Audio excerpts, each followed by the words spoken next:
You've been to Cuba, you've met the Cuban people. What are your feelings about the embargo? I hate embargoes. I always feel that the world should be the trading place. So why is it 60 years later we still have an embargo with our neighbor? I can understand that the people that are in politics and that get voted in by a large majority of Cubans, that this is a very sensitive issue with the Cuban people. I mean, you have to understand that they were chased out of their homes, and the Cuban people have been tortured and they've been killed, and their homes have been taken away from them. So they escaped and came over here.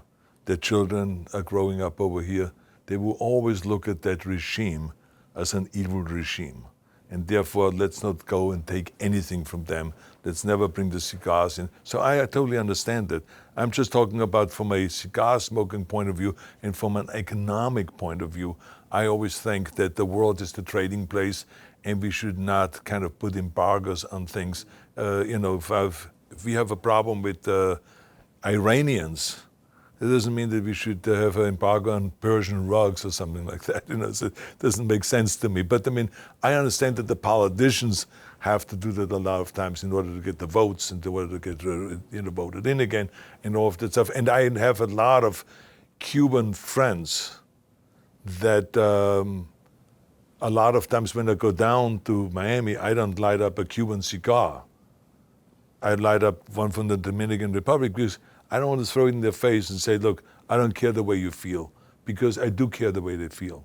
And I feel really sad that this kind of a history has happened to them.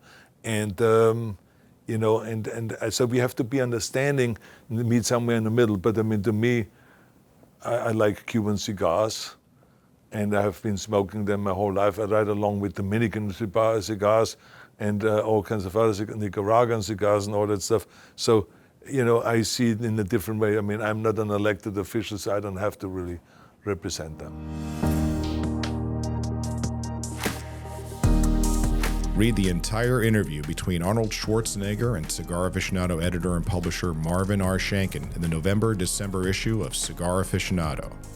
Also in this issue, we examine the move to bring casinos to New York City, take a sip of the world's smokiest Scotch whiskeys, and reveal some of the greatest debuts in sports history. It's all there and so much more in the November-December issue of Cigar Aficionado magazine. Subscribe at cigaraficionado.com today.